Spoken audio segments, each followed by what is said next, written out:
Hello everyone, welcome to class IS academy. இன்னைக்கு நம்ம என்ன டாபிக் பார்க்க போகிறோம் அப்படின்னு பார்த்தீங்கன்னா, இந்தியன் எக்கானமியில் ஃபிஸ்கல் எக்கனாமிக்ஸுங்கிற டாபிக் தான் பார்க்க போகிறோம். ஆக்சுவலாக இதை நிதி பொருளியல் அப்படின்னு நம்ம சொல்லுவோம். ஸோ ஃபிஸ்கல் எக்கனாமிக்ஸ் அப்படின்னா என்ன அப்படிங்கிறதுக்கான விளக்கம் பார்க்கறதுக்கு முன்னாடி நம்ம திருவள்ளுவர் நிதி பொருளியல் சார்ந்து ஒரு குறள் சொல்லியிருப்பாரு.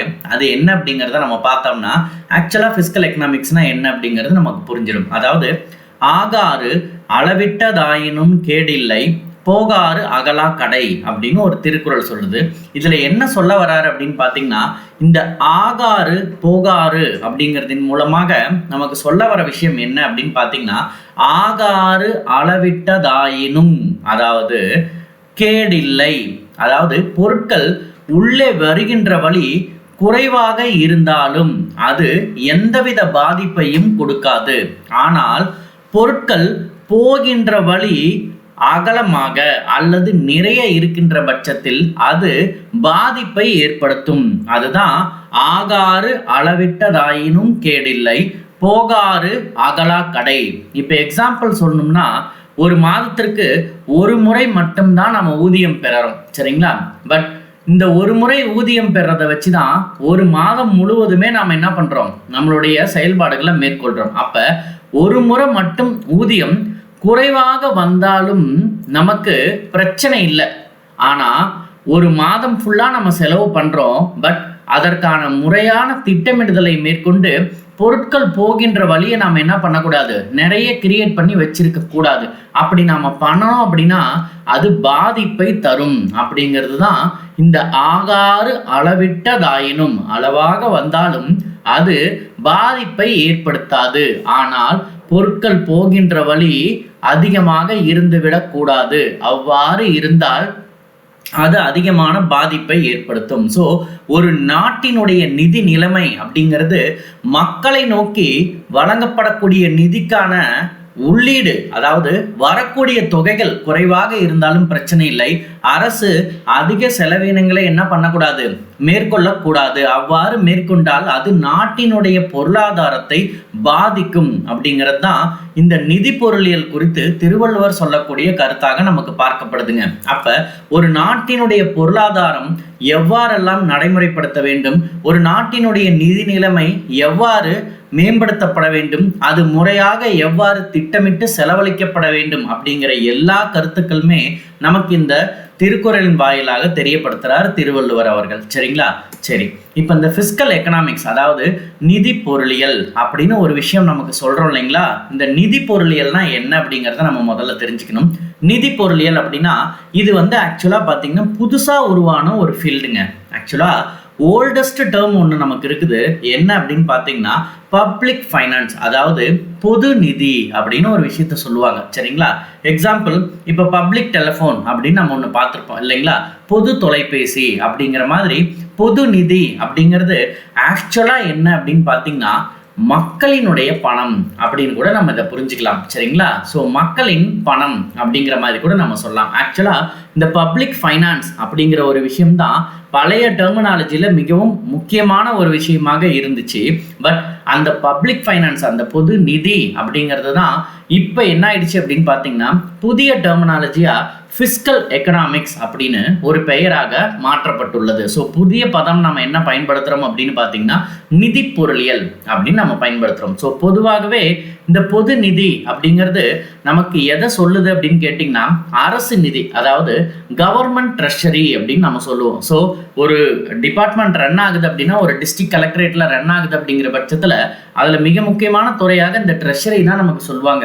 என்ன காரணம் அப்படின்னு பார்த்தீங்கன்னா இதன் மூலியமாக தான் அரசினுடைய நிதி சார்ந்த எல்லா விஷயங்களுமே செயல்படுத்தப்படும். அப்ப இந்த பொது நிதி அப்படிங்கிறது ஆக்சுவலா எதை சொல்லுது அப்படின்னு பார்த்தீங்கன்னா அரசு நிதி மற்றும் அதனுடைய செயல்பாடுகளை விளக்கக்கூடிய வகையில் இருக்கிறது தான் நம்ம ஃபிஸ்கல் எக்கனாமிக்ஸ் அல்லது பப்ளிக் ஃபைனான்ஸ் அப்படின்னு நம்ம சொல்லுவோம்.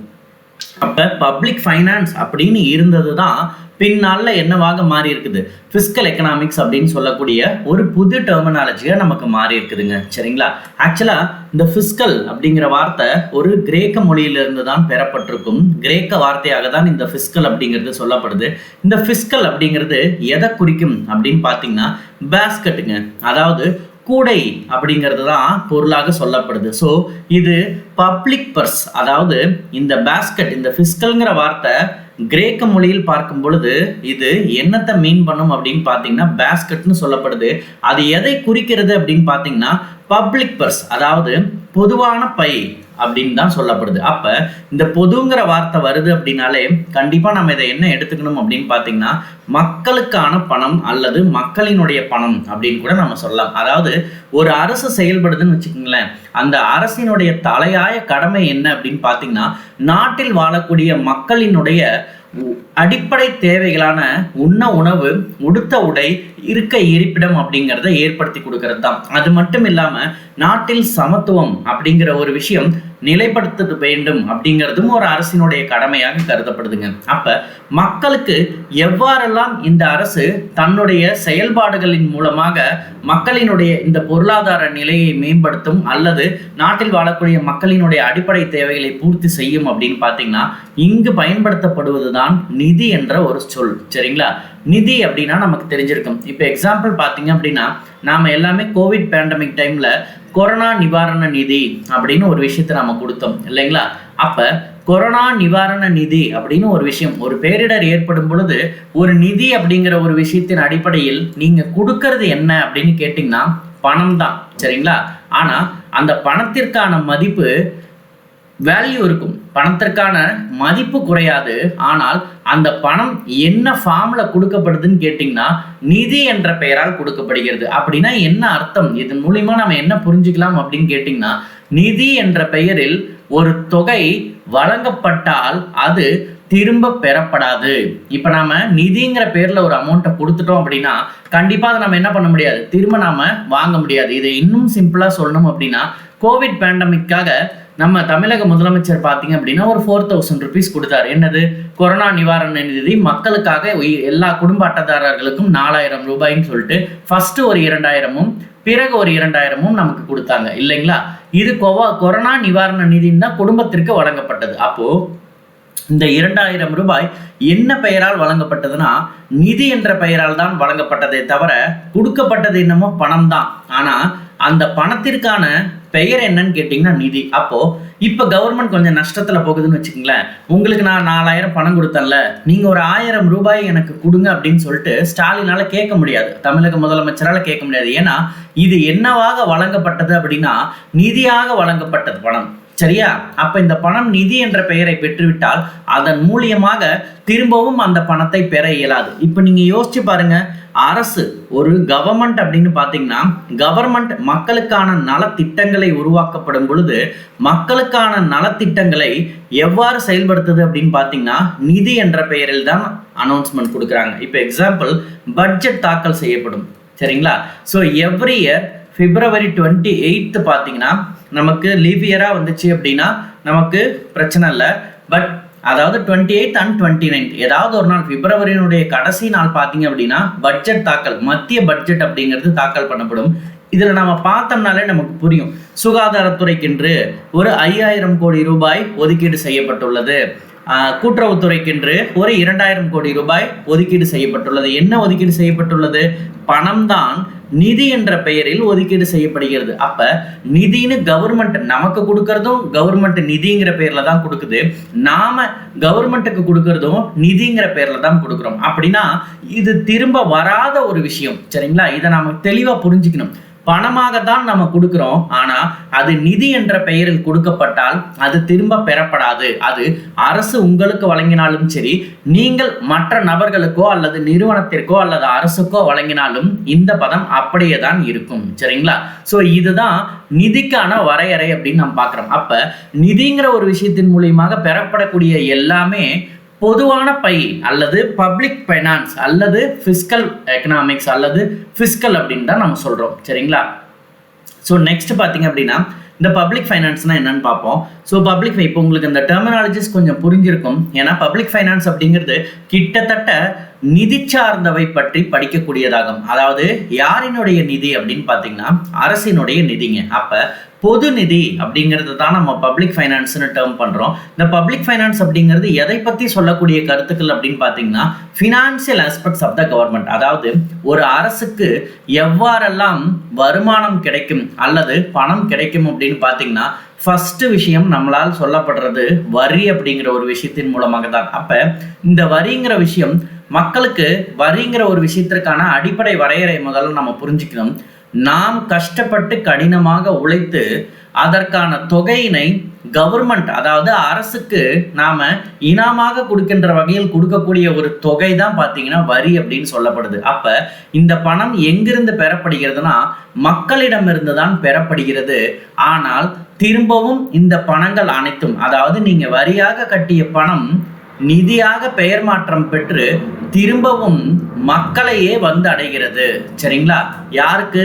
சமுதாயத்தில் நிதி உதவி தேவைப்படக்கூடியவர்களுக்கு. அது திட்டத்தின் வாயிலாக இருக்கலாம் அல்லது கல்வி நிலையங்களின் வாயிலாக இருக்கலாம். இப்போ எக்ஸாம்பிள் பார்த்தீங்கன்னா ஸ்காலர்ஷிப்ஸ் எல்லாம் நமக்கு தராங்க பார்த்தீங்களா, அது எல்லாமே நம்ம சொல்லலாம்.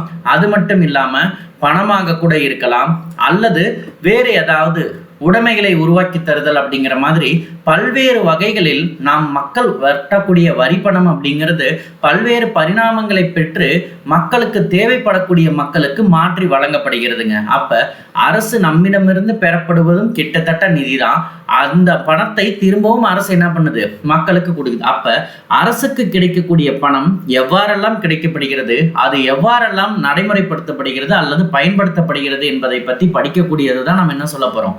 பப்ளிக் ஃபைனான்ஸ் அப்படின்னு நம்ம சொல்ல போறோம். அப்ப இந்த பப்ளிக் ஃபைனான்ஸ் அப்படிங்கிறத பொறுத்த வரைக்கும் இதுல ரெண்டு மிக முக்கியமான விஷயங்கள் சொல்லுவோம். ஸோ எல்லாத்துக்குமே இது பொருந்தக்கூடிய விஷயமாக தான் இருக்கும். ஒன்று பார்த்தீங்கன்னா ரெவென்யூ, அதாவது வருவாய் அப்படின்னு நம்ம சொல்லுவோம். ஒன்று வருவாய், அப்ப அங்க வருவாய்ங்கிறது கிடைக்கும். இன்னொன்று பார்த்தீங்கன்னா எக்ஸ்பெண்டிச்சர், அப்ப இதை செலவினம் அப்படின்னு நம்ம சொல்லுவோம். இப்போ நீங்க பார்த்தீங்கன்னா தெரிஞ்சிருக்கும், வருவாய்த்துறை அப்படின்னு ஒரு விஷயம் செயல்படும். ஆக்சுவலா இது நம்ம ஒரு சிம்பிளான ஆர்கனோகிராம் மூலியா நம்ம புரிஞ்சுக்கலாம். எப்படி அப்படின்னு பார்த்தீங்கன்னா, இப்போ ஒரு தாலுக் இருக்குது அப்படிங்கிற பட்சத்துல தாலுக் ஆஃபீஸ்னு ஒன்று ரன் ஆகும். இதே மாதிரி யூனியன் ஆஃபீஸ்னு ஒன்று ரன் ஆகும். கேள்விப்பட்டிருப்பீங்க இந்த ரெண்டு வார்த்தையும். ஆக்சுவலா இந்த யூனியன் ஆஃபீஸ் அப்படிங்கிறத பொறுத்த வரைக்கும் இது பிடிஓஸ் அப்படின்னு ஒரு வார்த்தையை கேள்விப்பட்டிருப்பீங்க. வட்டார வளர்ச்சி அலுவலர், அதாவது பிளாக் டெவலப்மெண்ட் ஆஃபீஸர். இவர்களுடைய பணி என்ன அப்படின்னு பார்த்தீங்கன்னா, அந்தந்த பகுதிகளில் இருக்கக்கூடிய மேம்படுத்துதல் நிலையை தான் இவங்க ஃபாலோ பண்றது, அங்கே ஏற்படுத்தக்கூடிய திட்டங்களினுடைய வளர்ச்சின்னு சொல்லிட்டு இந்த துறை பார்த்தீங்க அப்படின்னா செலவினம் மேற்கொள்ளக்கூடிய துறையாக செயல்படுங்க. செலவினம் மேற்கொள்ளக்கூடிய துறை. ஆனா இதுவே தாலுக் ஆஃபீஸ் பார்த்தீங்க அப்படின்னா உங்களுக்கு தாசில்தார் கண்ட்ரோல்ல வருவாங்க. இது வருவாய்த்துறையின் நேரடி கட்டுப்பாட்டில் வரக்கூடிய ஒரு துறையாக கருதப்படும். எது? தாலுகா ஆஃபீஸ் மூலியமா. அப்ப அரசினுடைய சேவைகளை பெற வேண்டும் என்றால் நீங்கள் ஒரு குறிப்பிட்ட தொகையினை கட்ட வேண்டும். அப்ப இந்த தாலுகா ஆஃபீஸ் பொறுத்த வரைக்கும் they are getting income from the publics for providing various types of services which the people has required. சரிங்களா? ஏதாவது சான்றிதழ்களை பெற வேண்டும் அல்லது நகல்கள் பெறப்பட வேண்டும் அல்லது அரசு சார்ந்த சேவைகளை ஏதாவது பெற வேண்டும் அப்படின்னா நம்ம தாலுகா ஆஃபீஸ் போயிட்டு தாசில்தாரையோ ரெவென்யூ இன்ஸ்பெக்டரோ விஓ போய் மீட் பண்ணி நம்ம என்ன பண்ண போறோம்? அங்க சர்வீஸை வாங்கிக்கிறதுக்காக we are paying some money to the government. So that department is considered as a revenue department. So government are getting something from the public for providing some services. இதே union office பார்த்தீங்க அப்படின்னா அந்த பகுதிகளில் உள்ள வளர்ச்சிக்காகவும் அங்கு என்னென்ன மாதிரியான நடைமுறைகள் எல்லாம் நம்ம மேற்கொள்ளும் பொழுது அந்த பகுதிகள் ஃபுல்லா நமக்கு நகரமயமாதலை நோக்கி செல்லும் அப்படிங்கிறதுக்காக தான் இந்த வட்டார வளர்ச்சி அலுவலர்கள் இருப்பாங்க. அவங்க மூலியமா என்ன பண்ணப்பட்டிருக்கும்? அந்த கிராமப்புறமோ அல்லது நகர்ப்புறத்திலே தேவைப்படக்கூடிய எல்லா மேம்பாட்டையும் மேற்கொள்ளப்படும். அப்ப ஒரு சாதாரண ஒரு அடிப்படையாக கருதப்படக்கூடிய நம்ம கிராமம், அப்புறம் நம்மளுடைய வட்டம், அப்புறம் நம்மளுடைய நகராட்சின்னு சொல்லப்படக்கூடிய எல்லாத்துலேயுமே வருவாய்ங்கிற ஒரு விஷயமும் இருக்குது, செலவினம் அப்படிங்கிற ஒரு விஷயமும் இருக்குது. சரிங்களா? அப்ப இது ரெண்டுத்துக்கும் நடுவில் ஏற்படக்கூடிய ஒரு கரெக்டான அந்த பேலன்சிங்கை தான் நம்ம என்ன சொல்லணும்? அரசினுடைய நிர்வாகம் அப்படின்னு நம்ம சொல்லுவோம். அப்ப இங்கு கிடைக்கப்படக்கூடிய வருமானம் பிளஸ் நாம் மேற்கொள்ளக்கூடிய செலவினங்கள் இது எல்லாமே ஒன்றோடு ஒன்று சரியாக இருக்கிறதா அப்படிங்கிறதையும் நம்ம என்ன பண்ணணும்? பார்த்துக்கணும். இதை தான் நம்ம ஆக்சுவலா என்ன சொல்லுவோம்னா பப்ளிக் ஃபைனான்ஸ் அப்படின்னு சொல்லுவோம். ஸோ பொதுவாகவே பப்ளிக் ஃபைனான்ஸ் அப்படிங்கிறது எவ்வாறெல்லாம் நமக்கு வரையறுக்கப்பட்டிருக்குதுன்னா, ஃபர்ஸ்ட் விஷயம் பார்த்தீங்கன்னா பொது வருவாய்ங்க. அதாவது அரசுக்கு கிடைக்கக்கூடிய வருவாய், அரசினுடைய வருவாய் அப்படின்னு நம்ம சொல்லலாம். சரிங்களா? அடுத்தது அரசு பெற்ற வருவாயினை என்ன பண்ணுவாங்க, மக்களுக்கு நலத்திட்டங்கள் வாயிலாகவோ அல்லது ஏதோ ஒரு வாயிலாகவோ என்ன பண்ணுவாங்க, நிதியாக அறிவிக்கப்பட்டு அது செலவு செய்யப்படும். சரிங்களா? சரி, இப்ப வந்த தொகை மிகவும் குறைவாக உள்ளது, அறிவிக்கப்பட்ட திட்டங்களின் வாயிலாக தொகை அதிகமாக தேவைப்படுது அப்படிங்கிற பட்சத்துல இந்த இடத்துல தான் பொது கடன், அதாவது திட்டங்களை நடைமுறைப்படுத்துவதற்காக தேவைப்படக்கூடிய தொகையினை கடனாக பெறுதல். அப்ப இதை நம்ம பிரிப்போம், இன்டர்னல் டெப்ட், எக்ஸ்டர்னல் டெப்ட், உள்நாட்டு கடன், வெளிநாட்டு கடன் அப்படின்னு. அப்ப அரசினுடைய மிக முக்கியமான வரையறையாக வருவாய் மற்றும் செலவினங்கள் கருதப்படுகிற மாதிரியே கடனுக்கான வரையறையும் வகுக்கப்பட்டுள்ளது. அது மட்டும் இல்லாம நிதி நிர்வாகம், இந்த நிதி நிர்வாகம் அப்படிங்கிறது எது அப்படின்னு கேட்டீங்கன்னா, இவங்க தான் உண்மையிலேயே அரசினுடைய நிர்வாகமாக கருதப்படுகிறார்கள், நிதி அமைச்சர். ஸோ நமக்கு நல்ல விஷயங்கள் நல்லாவே தெரிஞ்சிருக்கும். எக்கனாமிக்ஸ் ஓரியன்டா பார்க்கும் பொழுது நிதி அமைச்சரினுடைய பங்களிப்பு மிக முக்கியமான ஒன்றாக கருதப்படுகிறது. ஏன்னா பட்ஜெட்டை உருவாக்குதல் மற்றும் சமர்ப்பித்தல் அப்படிங்கிறது நிதி அமைச்சரினுடைய கண்ட்ரோல்ல இருக்கும். அதன் மூலியமாக அரசினுடைய ஒட்டுமொத்த செலவினங்கள் மற்றும் வரவு, அதாவது வரவு செலவு கணக்கு அப்படிங்கிறத சமர்ப்பிக்கக்கூடிய ஒரு பொறுப்புல தான் யார் இருப்பாங்க அப்படின்னு பார்த்தீங்கன்னா நிதியமைச்சர் இருப்பாங்க.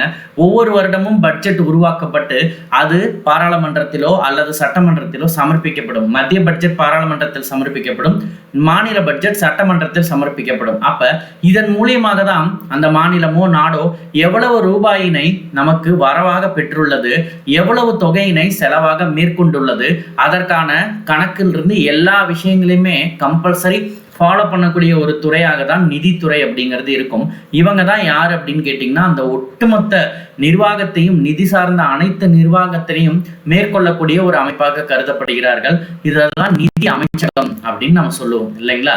ஸோ நிதி அமைச்சகம் அப்படிங்கிறது இந்தியாவினுடைய ஒட்டுமொத்த பட்ஜெட் சார்ந்த விஷயங்கள் மற்றும் நாட்டினுடைய பொருளாதார நிலையை வெளிப்படுத்தக்கூடிய வகையில் அமையக்கூடிய ஒரு நிதி நிர்வாகம். ஸோ இதன் வாயிலாகத்தான் நமக்கு ஒட்டுமொத்த நிதி கொள்கையுமே உருவாக்கப்படுது. அப்ப நிதி கொள்கைன்னு ஒரு விஷயத்த நம்ம சொல்றோம். பிஸ்கல் பாலிசி அப்படின்னா என்ன அப்படின்னு பார்த்தீங்கன்னா, நாம் பெறப்பட்ட வருவாய், மேற்கொண்ட செலவினங்கள் பற்றாக்குறையாக ஆகும் பொழுது அதற்காக பெறப்பட்ட கடன், அதன் மூலியமாக மேற்கொள்ளப்பட்ட நிதி நிர்வாகம், இது அனைத்தையும் சேர்த்து உருவாக்கப்படுவதுதான் நிதி கொள்கை. அப்ப நிதி கொள்கையின் வாயிலாக நாம என்ன மாதிரியான விஷயங்கள் எல்லாம் தெரிஞ்சுக்கோம் அப்படின்னு பார்த்தீங்கன்னா, அரசு மேற்கொள்ளக்கூடிய இந்த செயல்பாடுகளின் வாயிலாக நாட்டு மக்களிடம் எவ்வாறெல்லாம் வேலை வாய்ப்பு உருவாகி உள்ளது, அவ்வேலை வாய்ப்பின் மூலமாக வறுமை அப்படிங்கிற ஒரு விஷயம் குறைஞ்சிருக்குதா, நாட்டின் மக்களினுடைய தேசிய வருவாய் உயர்ந்திருக்கிறதா, அல்லது தலா வருமானம் அப்படிங்கிறது உயர்ந்திருக்குதா, நாட்டு மக்களினுடைய பொருளாதார நிலை மேம்பட்ட நிலைக்கு போயிருக்குதா, இந்த மாதிரி அடிப்படையான விஷயங்கள்ல இருந்து மக்களுக்கு தேவைப்படக்கூடிய எல்லாத்தையுமே அரசு மேற்கொள்ளக்கூடிய ஒரு விஷயமாக தான் இந்த பொது நிதி அப்படிங்கிற ஒரு விஷயம் சொல்லப்படுது. அப்ப நிதி கொள்கை வடிவமைத்தல் அப்படிங்கிறது நிதி கொள்கையினுடைய நோக்கம் அல்லது நிதி கொள்கையினுடைய வடிவமைப்பு அப்படிங்கிறது மேல இருக்கக்கூடிய இந்த 4 விஷயங்களையும் ரெப்ரசன்ட் பண்ண மாதிரி தாங்க இருக்கும். அதாவது பொது வருவாய், பொது செலவினம், பொது கடன் மற்றும் நிதி நிர்வாகம், இது எல்லாத்தையுமே சேர்ந்த மாதிரி சொல்றது தான் நமக்கு என்ன சொல்றோம், பிஸ்கல் பாலிசி அப்படின்னு நம்ம சொல்றோம். அப்ப டைரக்டா நம்ம பிஸ்கல் பாலிசியை படிக்க முடியுமா அப்படின்னு கேட்டீங்கன்னா, ரெவென்யூ பத்தியும் எக்ஸ்பெண்டிச்சர் பத்தியும் டெப்டை பத்தியும் ஃபினான்ஷியல் அட்மினிஸ்ட்ரேஷனை பத்தியும் தெரியாம we can't study about the fiscal policy. So அதுதான் பேசிக்கான ஒரு விஷயமே. அப்போ நிதி கொள்கை அப்படிங்கிற ஒரு விஷயத்த முன்னாடி இருக்கிற இந்த public revenue, public expenditure, public debt, financial அட்மினிஸ்ட்ரேஷனை பற்றி நம்ம நல்லா தெரிஞ்சுக்கிட்டா தான் ஃபிஸ்கல் பாலிசினுடைய அப்ஜெக்டிவ்ஸ் என்ன அப்படிங்கிறதே நமக்கு தெரிய வரும். சரிங்களா? ஸோ ஒவ்வொன்றா நம்ம பார்க்கலாம். ஃபர்ஸ்ட் விஷயம் பப்ளிக் ரெவென்யூ. ஸோ பப்ளிக் ரெவென்யூவை பொறுத்த வரைக்கும் இது முழுக்க அரசுக்கு கிடைக்கப்படக்கூடிய வரி வருவாய் மற்றும் வரி அற்ற வருவாயின்னு சொல்லிட்டு அதற்கான அடிப்படை வரையறைகளை தொகுத்து வழங்கப்பட்டுள்ளதுங்க. அப்ப என்னென்ன மாதிரியான வரி கொள்கைகள் பின்பற்றப்பட வேண்டும், அதனுடைய விகிதம் எவ்வாறெல்லாம் இருக்க வேண்டும், அந்த வரி விகிதத்திற்கான தாக்கம் எவ்வாறெல்லாம் இருக்கும், அந்த வரியின் மூலமாக மக்களுக்கு ஏற்படக்கூடிய பலு எவ்வாறு இருக்கும், அந்த வரியினை மாற்றம் செய்யப்படுவதோ அல்லது அதன் மூலியமாக ஏற்படக்கூடிய விளைவுகளை எவ்வாறெல்லாம் அரசு சமாளிக்கும் அப்படிங்கிற எல்லா விஷயத்தையுமே சொல்றது தான் பொது வருவாய் அப்படின்னு நம்ம சொல்லுவோம். அப்போ இப்போ நமக்கு ரீசெண்டாக ஜிஎஸ்டி கூட்டம் நடந்துச்சு இல்லைங்களா?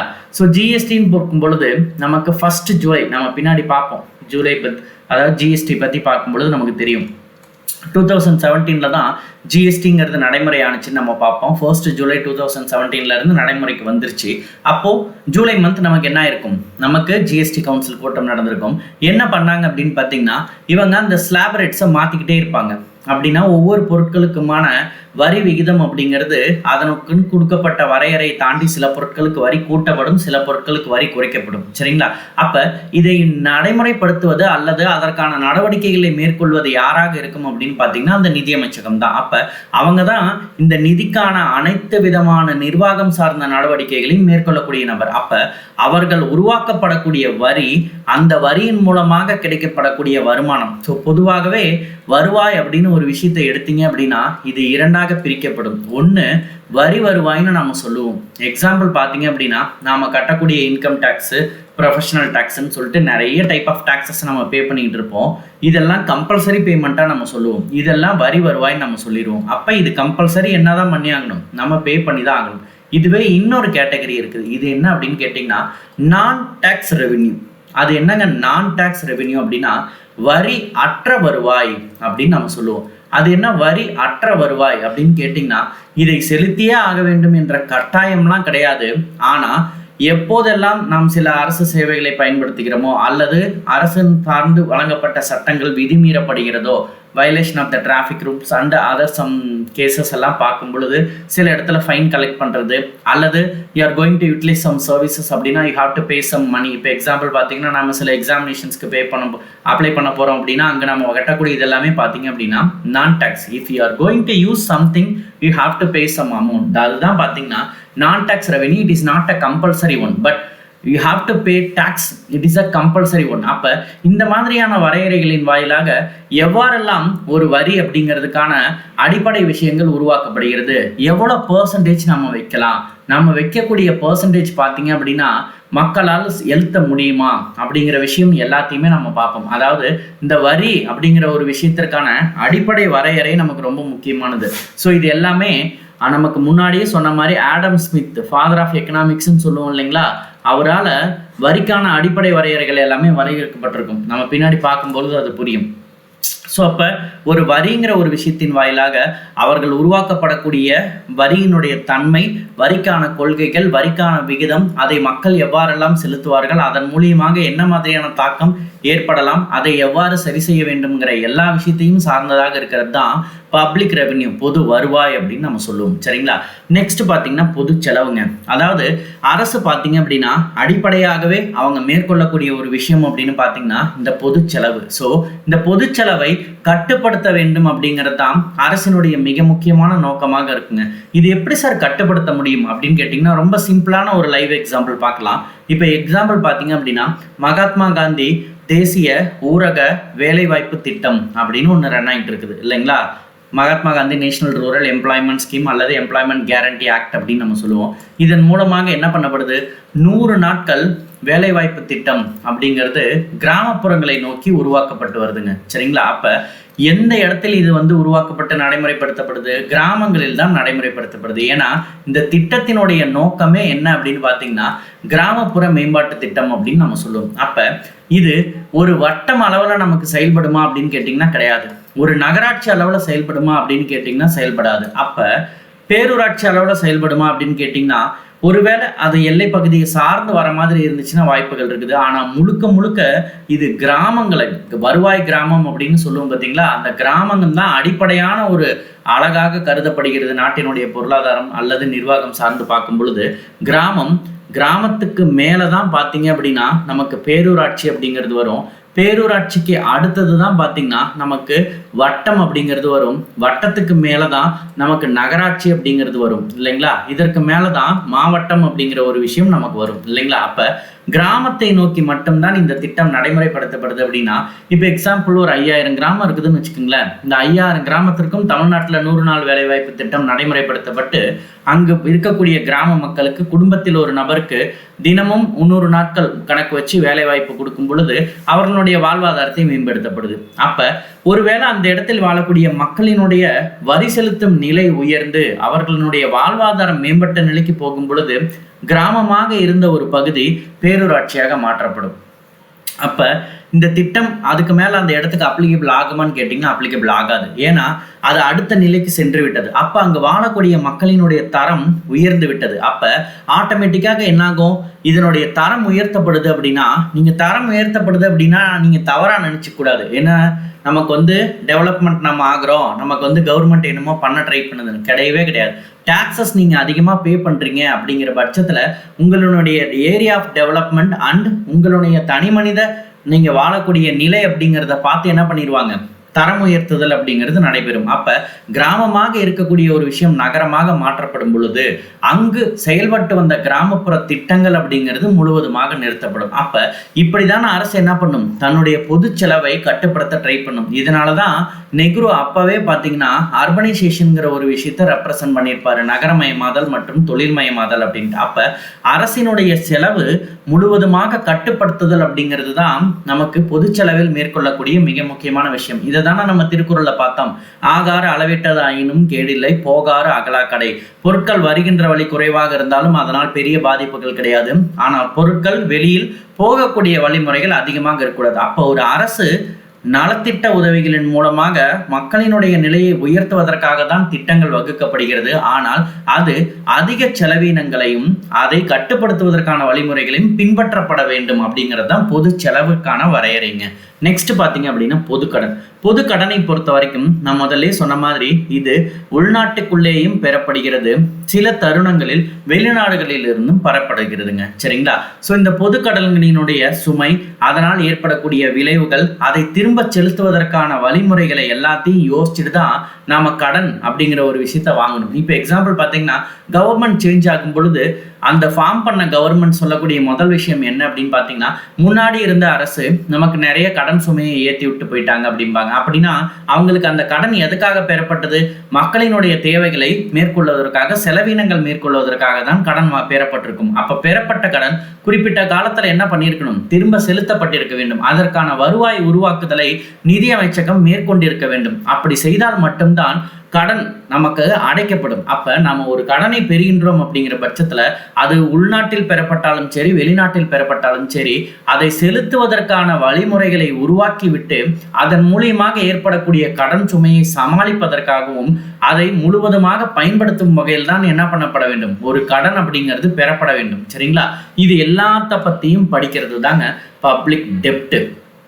சரிங்களா? நெக்ஸ்ட் பார்த்தீங்கன்னா நிதி நிர்வாகம், ஃபினான்ஷியல் அட்மினிஸ்ட்ரேஷன். இதை நான் ஏற்கனவே சொன்னதுதான், மக்களுக்கான பட்ஜெட்டை உருவாக்குதல் அப்படிங்கிறது தான் இந்த துறையினுடைய மிகப்பெரிய நோக்கமாக இருக்குது. அப்ப ஒவ்வொரு வருடமும் உருவாக்கப்படக்கூடிய அந்த பட்ஜெட்டின் வாயிலாக எவ்வாறெல்லாம் நாட்டினுடைய நிதி நிலை அறிக்கை அப்படிங்கிறது உருவாக்கப்பட்டு இருக்கிறது, நாட்டில் அரசுக்கு கிடைத்த வருவாயினுடைய அளவு எவ்வளவு, அதன் மூலியமாக எதிர்வரும் காலங்களில் எவ்வாறு மதிப்பீடு செய்யப்படுகிறது செலவினங்கள் மேற்கொள்வதற்கு அப்படிங்கிறத பத்தி எல்லா விஷயங்களையும் தயாரித்தல் மற்றும் அதற்கான நிதிகளை ஒதுக்கீடு செய்தல், அந்த ஒட்டுமொத்த வருடத்திற்கும் நிதியாண்டிற்குமான பணத்தை வெளியிடுதல் அல்லது அதற்கான பணத்தை வழங்குதல் போன்ற எல்லா நிதி சார்ந்த நடவடிக்கைகளையும் மேற்கொள்ளக்கூடிய ஒரு அமைப்பாக தான் ஒட்டுமொத்த நிதி நிர்வாகமும் கவர் பண்ணப்படுது. இது எல்லாமே யார் கண்ட்ரோல்ல இருக்கும் அப்படின்னா நிதி அமைச்சகம், அதாவது மினிஸ்ட்ரி ஆஃப் ஃபைனான்ஸுக்கு கீழே தான் இந்த ஒட்டுமொத்த செயல்பாடுகளுமே இருக்குங்க. சரிங்களா? ஸோ பட்ஜெட்டை உருவாக்குறதுல இருந்து, பட்ஜெட்டை சமர்ப்பிக்கிறதுல இருந்து, அந்த பட்ஜெட் சார்ந்த விஷயங்கள் நடைமுறைப்படுத்துதல் இருந்து, அதற்கான தொகையை வழங்குதல் முதற்கொண்டு அதற்கான ரிப்போர்ட் மானிட்டரிங்ல இருந்து எல்லா விஷயங்களுமே இந்த நிதி நிர்வாகம் சார்ந்ததாக நமக்கு பார்க்கப்படுதுங்க. சரியா? நெக்ஸ்ட் பார்த்தீங்க அப்படின்னா இதை தான் நம்ம நிதி கொள்கை. ஸோ இதை தான் நம்ம எக்ஸாக்டா நம்மளோட சிலபஸ்ல கவர் பண்ண வேண்டிய ஒரு விஷயம். ஸோ இது எதையெல்லாம் சார்ந்ததாக இருக்கும்னா, ஃபர்ஸ்ட் பாருங்க வரி. அப்ப வரிங்கிற ஒரு விஷயத்த நாம வருவாய்னு சிம்பிளா சொல்லலாம் இல்லைங்களா? ஏன்னா வரிகள் மூலமாக ஒன்று வரி வருவாய், இன்னொன்று வரி அற்ற வருவாய் அப்படின்னு நம்ம பார்த்தோம். அப்போ நிதி கொள்கையினுடைய நோக்கமாக, மிகப்பெரிய நோக்கமாக சொல்லப்படக்கூடிய ஒரு விஷயம் என்ன அப்படின்னு பார்த்தீங்கன்னா அரசுக்கான வருவாய். அடுத்தது பாருங்க, மானியங்கள், சப்சிடிஸ். இது என்ன பண்ணப்படுது? இது செலவினங்களாக கருதப்படும் இல்லைங்களா? அப்ப ஒரு அரசினுடைய கொள்கை அப்படிங்கிறது வருவாய் சார்ந்ததாகவும் இருக்கும், செலவினங்கள் சார்ந்ததாகவும் இருக்கும், அதே மாதிரி பெறப்பட்ட கடன்கள் சார்ந்ததாகவும் இருக்கும். இதை தாண்டி பொதுவாக செய்யக்கூடிய செலவினங்கள் எல்லாமே தான் நிதி கொள்கையினுடைய கருவிகளாக கருதப்படுகிறது. அப்ப இந்த எல்லா விஷயங்களையும் ஒன்றடக்கிய ஒரு விஷயமாக தான் நம்முடைய நிதி கொள்கை அப்படிங்கிறது பார்க்கப்படுதுங்க. அப்ப நாம சொன்ன public revenue, public expenditure, public debt, financial administration, and finally we have to discuss about the fiscal policy. So இந்த fiscal policy-னுடைய பேசிக்கான ஒரு விஷயமா தான் நம்மளுடைய வரிகள், மானியங்கள், பொதுக்கடன் மற்றும் பொது செலவு ஆகியவை நிதி கொள்கையினுடைய கருவிகளாக கருதப்படுதுங்க. அப்ப fiscal policy-ன்னு சொல்லக்கூடிய இந்த ஒரு விஷயத்தை நாம அடையிறதுக்காக தான், இதனுடைய நோக்கம் நமக்கு முழுவதுமாக பயன்படணும் அப்படிங்கிறதுக்காக தான் மேல இருக்கக்கூடிய இந்த விஷயங்கள் எல்லாத்தையுமே நாம தெரிஞ்சுக்கிறோம். சரிங்களா? ஸோ அப்போ இந்த 5 விஷயங்களும் முக்கியமானதாக கருதப்படுகிறது. சரிங்களா? ரிமைனிங் கண்டென்ட் நம்ம இதோட கண்டினியூஷன்ஸ் எல்லாத்தையுமே நம்ம அப்கமிங் வீடியோஸில் பார்க்கலாம். தேங்க்யூ.